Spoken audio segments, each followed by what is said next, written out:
Սա Xiaomi Redmi Note 14-ն է։ Այս պահին ամենահայտնի հեռախոսներից մեկը։ Հավանաբար հենց այստեղ եք դիտում այս տեսանյութը։ Լավ տեսախցիկ, հզոր մարտկոցոր, արագ լիցքավորում։ Այն ամեն ինչ անհրաժեշտ է երջանկության համար։ Գինը ընդամենը $150։ Կամ գուցե դուք ունեք Honor Xio։ Նմանատիպ բնութագրեր գինը $150։ Oppo A5 150։ Samsung Galaxy A16, ուշակ եք թե քանի $։ Դեռ նույն 150։ Դե դա էսթետիկորեն հաճելի չէ, բայց դա էժան է, բայց հուսալի եւ գործնակ։ Բայց ինչու են այս հեռախոսներն այդքան էժան։ Ինչ կախարդանք է թույլ տալիս լավ սմարթֆոններ վաճառել սպորտային կոշիկների գնով։ Չինացիները չեն վճարում իրենց գործարանների աշխատողներին, թե մեծ էժան ֆեյքեր են վաճառում։ Իսկ գուցե ամեն ինչում չինական կողմն է մեղավոր։ Ոչ, գաղտնիքը բոլորովին այլ է։ Փաստն այն է, որ ձեր Samsung իրամ Samsung չէ։ Honor-ը պարզապես սառույց է, իսկ Xiaomi-ն ընդամենը բրենդ է տուփի վրա։ Այս բոլոր հեռախոսները գծագրից մինչև պտուտակ բոլորովին այլ ընկերությունների են պատրաստում։ Դրանք հայտնի չեն, դուք դժվար նախկինում տեսած լինեք նրանց լոգոները, բայց դրանք կազմում են այն հեռախոսների մեծ մասը, որոնք դուք եւ ձեր ընկերներն օգտագործում եք ամեն օր։ Հետո այս անտեսանելի հսկաները թե ինչպես են աշխատում նրանց սխեմաները եւ ինչպես են նրանք սմարթֆոններ պատրաստում կոպեկներով եւ միլիարդներ վաստակում դրանից։ Ես Լեշա Պոդկլետնովն եմ։ Սա դիզրապտոր ալիքն է բիզնեսի նորարարության մեջ շրջապատող աշխարհի մասին։ Եթե ձեզ հետաքրքրում է այս եւ բաժանորդագրվեք, այնպես որ դուք հաստատ բաց չեք թողնի նոր դրվագները եւ կօգնի ինձ ավելի շատ բովանդակություն ստեղծել։ Դե հիմա գնանք պարզենք։ Ծանոթացեք Xiaomi հիմնադիր լեզունին, որ կատարյալ օրինակ դարձավ այն բանի, թե ինչպես են սմարթֆոնները վերածվում փողի համար բարձր արժեքի։ Սա հասկանալու համար մենք կօգտագործենք նրա օրինակը։ Այսօր Xiaomi-ն ունի ամեն ինչ սմարթֆոններ, փոշեկուլներ, ֆիթնես ապարանջաններ, սառնարաններ, նույնիսկ էլեկտրական մեքենաներ եւ խելացի ականջակալներ։ Տանը մոտ 7 սարք ունեմ Xiaomi-ից գուցե ավելին։ Բայց 14 տարի առաջ ամեն ինչ լրիվ այլ էր։ 10-ականների սկզբին Xiaomi-ն փոքր ստարտափ էր միայն մեկ արտադրանքով՝ մի օպերացիոն համակարգով։ Համակարգը հիանալի ստացվեց։ Եվ հետո Xiaomi-ն մտածեց, իսկ եթե մենք սեփական տուն կառուցենք դրա համար։ Այսպիսով 2011 թվականին հայտնվեց ընկերության առաջին հեռախոսը Xiaomi Mi One։ Մեկ տարի անց մեր 2, իսկ հետո մեր 3։ Այս սմարթֆոնները սկսել են ժողովրդականություն ձեռք բերել։ Ուրեմն նյութագրերը պատշաճ են գինը մոտ $300։ Սա շատ գովազդվող էլիտար iPhone-ի կամ շքեղ HTC գնի կեսն է։ Խնդրում եմ հավանել, եթե նույնիսկ հիշում եք թե ինչ։ Xiaomi-ն սկսել է թափ հավաքել։ Բրենդը դարձավ ճանաչելի, հայտնվեցին առաջին երկրպագուները։ Բայց Legend-ը հասկացավ տարեկան 20 միլիոն սմարթֆոն իհարկե լավ է։ Սակայն չինական շուկայի համար դրանք ծիծաղելի թվեր են եւ ոչինչ չեն նշանակում։ Պետք է հասնենք զանգվածային շուկա։ Բայց ինչպես դա անել։ Ինչպես թողարկել բարձրախոս $150, երբ նախկինում այն պատրաստում էր միայն $300-ով։ Պատասխանը պարզ է գտնել զուգընկեր։ 2013 թվականին թողարկվեց առաջին Redmi-ն։ Ավելի ճիշտ Xiaomi տանջասավ, որքան կապալառուների թիմ հավաքեց։ Միջուկի մշակումը մեզ տավել է թայվանցիներին, իսկ հավաքում իրականացրել են երրորդ կողմի մի քանի ընկերություններ։ Xiaomi-ն պարզապես ինտեգրեց իր, ինչպես նաև կպցրեց իր պատկերանշանը եւ վաճառքի հանեց այն։ Երկրորդում Redmi-ն փոխեց գործընկերներին։ Mediatek-ի տուվաների փոխարեն ներգրավել են Qualcomm-ի ամերիկացիները։ Բայց ընդհանուր առմամբ սխեման մնացել է նույնը։ Առաջին երկու Redmi-ն շատ պարկեշտ հեռախոսներ են ստացվել։ Վատ տեսախցիկ չէ, լավ մարտկոց, իսկ գինը ընդամենը $130 է։ Բայց ֆլագմաններից դեռ շատ հեռու էր։ Իսկ մրցակիցներ Huawei-ը, ZTE-ն, Lenovo-ն, Meizu-ն նույնպես արտադրել են հետաքրքիր բյուջետային հեռախոսներ։ Օրինակ ես մի անգամ ունեի Zook հեռախոս։ Սա այնպիսի հազվագյուտ գազան է։ Ես չգիտեմ թե AliExpress-ի, որ խորքերում եմ այն փորել, բայց ընդհանուր առմամբ դա լավ սմարթֆոն էր։ Ահ լավ, ընդհանուր առմամբ Xiaomi-ն անհրաժեշտ էր իրական բեկում մտցնել, Redmi գիծը պարզապես նորմերից տեղափոխել լավագույնը ձեր փողի համար։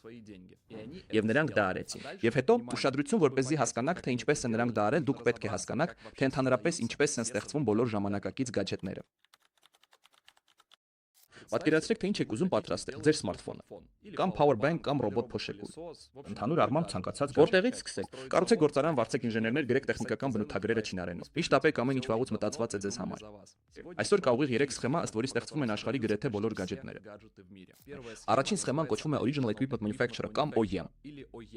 Դուք ինքներդ եք ամեն ինչ դիզայն, սարքավորում, լիցքավորում, իսկ հետո ձեր տեխնիկական բնութագրերը տալիս եք գործարան։ Եվ նրանք պարզապես պատրաստ են հավաքում դրա հիման վրա։ Սա հենց այն մոտեցում է Apple։ iPhone-ը նախագծվել է Կալիֆոռնիայում եւ հավաքվել Foxconn-ի կողմից Չինաստանում։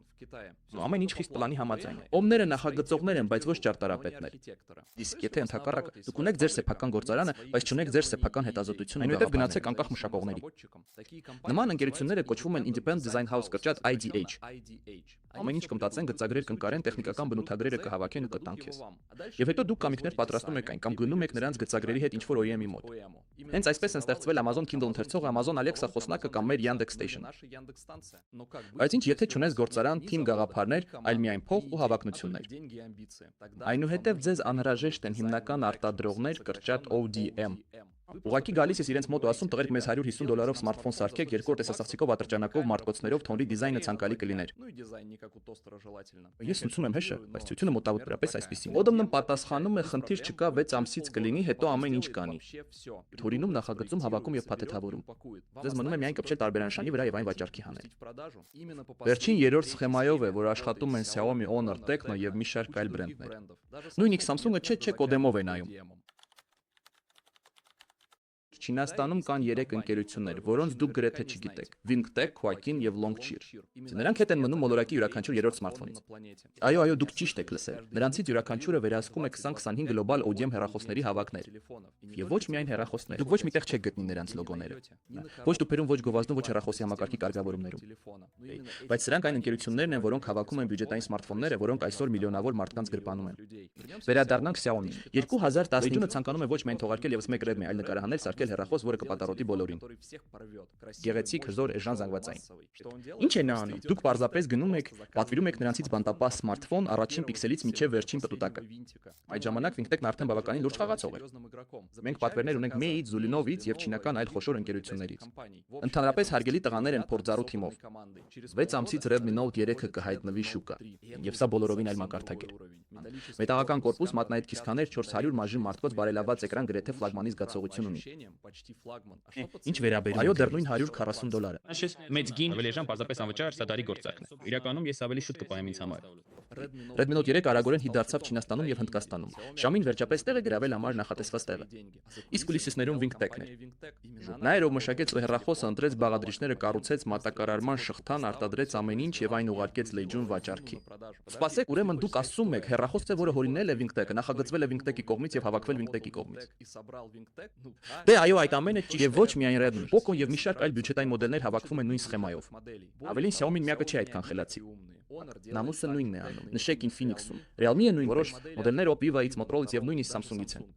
Նրանք բոլորը գալիս են ODM ընկերությունների նույն արտադրամասերից։ Ահա թե ինչու այս բոլոր հեռախոսներն ունեն նման հնարավորությունների հավաքածու։ Պրոցեսոր, էկրան, սկաներ, մարտկոց, դեռ ցածր գին, որովհետեւ դրանք բոլորը հավաքված են նույն չինացիների կողմից։ Դե գրեք, հիմա ուշադրություն դարձրեք։ Հիմնական հարցը՝ ինչպես Wingtech-ը գիտի, թե ինչպես պատրաստել նման օգտակար, բայց միևնույն ժամանակ էժան հեռախոսներ։ Այնուամենայնիվ, որտեղից են առաջացել այս ODM-ները։ Wingtech ընկերությունը հայտնվել է 2006 Հիմնադիրի անունը Jean-Sue Jen է։ Նա նախկինում աշխատել է ZTE, սա նաև սմարթֆոնների խոշոր արտադրող է։ Wingtech-ը սկսեց արտադրել էժան նախատեսված մայր տախտակներ, ինչպես նաև կառուցել է գործարան եւ իր հետազոտական կենտրոնը Շենժենում։ Շենժենը չինական տեխնոլոգիական կենտրոն է, որը շատ նման է սիլիկոնային հովտի։ Եվ հետո Չինաստանում տեղի ունեցավ սմարթֆոնների բում եւ լուրջ ընկերությունների պատվերները լցվեցին Wingtech-ում։ Եվ որպեսզի ամեն ինչ զրոյից չանեն, նրանք ստեղծեցին իրենց հարթակը։ Ինչպես է դա։ Պատկերացրեք, որ ունեք բաղադրիչների ունիվերսալ հավաքածու տախտակ, էկրան, պատյան, տեսախցիկ, մարտկոց, բարձրախոսներ, միակցիչներ եւ մի շարք ավելին։ Սա պատրաստի հավաքածու է, որտեղ ամեն ինչ հիանալի տեղավորվում է։ Սա պատրաստի հիմք է հեռախոսի համար։ Եվ եթե հանջի նման բան, օրինակ, ավելի զոր տեսախցիկ կամ ավելի լավ մարտկոց, ապա Wingtech-ը պարզապես կփոխարինի այդ տարրերը հարթակում եւ վերջ։ Այս մոտեցումը մեծապես արագացնում է նոր մոդելների թողարկումը։ Օրինակ, ցանկացած նոր Redmi, դրանք արտադրվում են հաշված ամիսների ընթացքում։ Սա շատ կարևոր է չինական արագ շուկայի համար կուտվեն։ Բայց որտեղից նույնիսկ այս պատրաստի հարթակը։ Դե տեսեք, եթե ամեն տարի Xiaomi-ն, Lenovo-ն, Huawei-ը, Oppo-ն եւ նույնիսկ Samsung-ն են էժան, բայց զով սմարթֆոն, ապա դուք ուսումնասիրում եք եւ գտնում ստանդարտ լուծումներ, որոնք կարող են օգտագործվել նորից ու նորից, այնուհետեւ դրանք կպցնել պատրաստի հիմքի մեջ։ Եվ անիցիալ դուք ունեք հարթակ եւ ոչ միայն մեկ, այլ տարբեր դասերի սարքերի համար։ Բայց սա դեռ ամենը չէ։ Վերջո հարթակը բաղկացած է ապարատից եւ տեխնոլոգիայից եւ դրանք նույնպես պետք է ինչ-որ տեղ տանել։ Հետևաբար Wingtech-ը կառուցում է իր սեփական հետազոտական կենտրոնները, ինչպես նաեւ գնում է այլ ընկերություններ։ Օրինակ, նրանք գնել են չիպեր արտադրող Nexperia կամ Filmi տեսախցիկների մատակարարը։ Սակայն Xiaomi-ի կամ Samsung-ի մասշտաբի գլխավոր գաղտնիքը հեռախոսներ պատրաստելն է միայն իրենց սիրելիների համար, իսկ Wingtech-ը միանգամից բոլորի համար է։ Դա նման է հացաթխման։ Եթե դուք ջեռոց եք գնել եւ մեկ թխվածք եք, ապա դրա գնի մեջ պետք է ներառեք ջեռոցի ամբողջ գինը։ Այս կարկանդակը ոսկեգույն կդառնա եւ ոչ կային չի գնի։ Եթե դուք թխում եք 100 կարկանդակ, դա ավելի լավ է։ Բայց եթե կան 10,000 կամ միլիոնավոր կարկանդակներ, ապա վառարանի արժեքը պարզապես կվերանա յուրաքանչյուր վաճառված կարկանդակի մեջ։ Որքան շատ եք պատրաստում, այնքան քիչ է յուրաքանչյուր կտորի արժեք։ Նաեւ այստեղ ներդրումներ կատարել տեխնոլոգիաների մեջ եւ գնել այլ ընկերություններ, ապա այժմ ձեզ հարկավոր է հնարավորինս շատ հեռախոսներ արտադրել, ծախսերը ավելի լավ փոխհատուցելու համար, ավելի գիտականորեն հասեք մասշտաբի տնտեսության։ Wingtech-ը մեղմ ասած հսկայական է։ Այստեղից էլ կա խարթակ։ Էժան, բայց արժանապատիվ սմարթֆոն $150։ Ամեն ինչ դրամաբանական, բայց կա մի նրբերանգ։ Եթե շուկայի բոլոր ընկերությունները գան նույն ODM-ին, ապա բոլոր սմարթֆոնները կստացվեն գումարած կամ մինուս նույնը։ Սա հատկապես նկատելի է բյուջետային հատվածում։ Արդյունքում ստանում ենք 100-500 չինական բահ։ Բայց ֆլագմաններն այդպես չեն անում։ Ինչ Xiaomi-ն վստահում է Wingtech-ին բյուջետային Redmi եւ Poco-ին, եւ ինքն է զարգացնում իր առաջատար MI շարքը եւ հավաքում այն OEM-ների միջոցով։ Ինչ է ստացվում։ Redmi-ն Xiaomi-ն է, տեխնիկապես իրականում ոչ, բայց եթե նայեք բիզնեսի եւ շուկայավարման տեսանկյունից բավականին։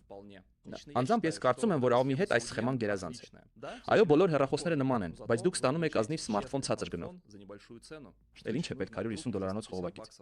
Հիմա ես ձեզ առաջարկում եմ մի պարզ բան անել։ Հենց հիմա Google-ը, ով իրականում ստեղծել է ձեր հեռախոսը,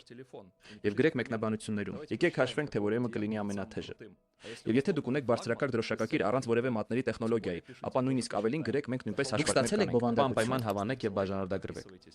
Սա շատ է օգնում Ալիքին եւ ինձ մոտիվացիա է տալիս նոր վերլուծություններ անելու։ Նաև խորհուրդ եմ տալիս դիտել Լիսյանի ընկերության մասին պատմող տեսանյութը, այն շատ անսովոր պատմություն ունի։ Եվ իհարկե բաժանորդագրվեք իմ հեռագրին։ Ամեն օր հրապարակվում են տեխնոլոգիաների, նորարարությունների եւ բիզնեսի մասին գրառումներ։ Բոլոր հողները կլինեն նկարագրության մեջ։ Սրապտը ձեզ հետ է։ Ես Լեշա Պոդկլետնովն եմ եւ շուտով կտեսնվենք։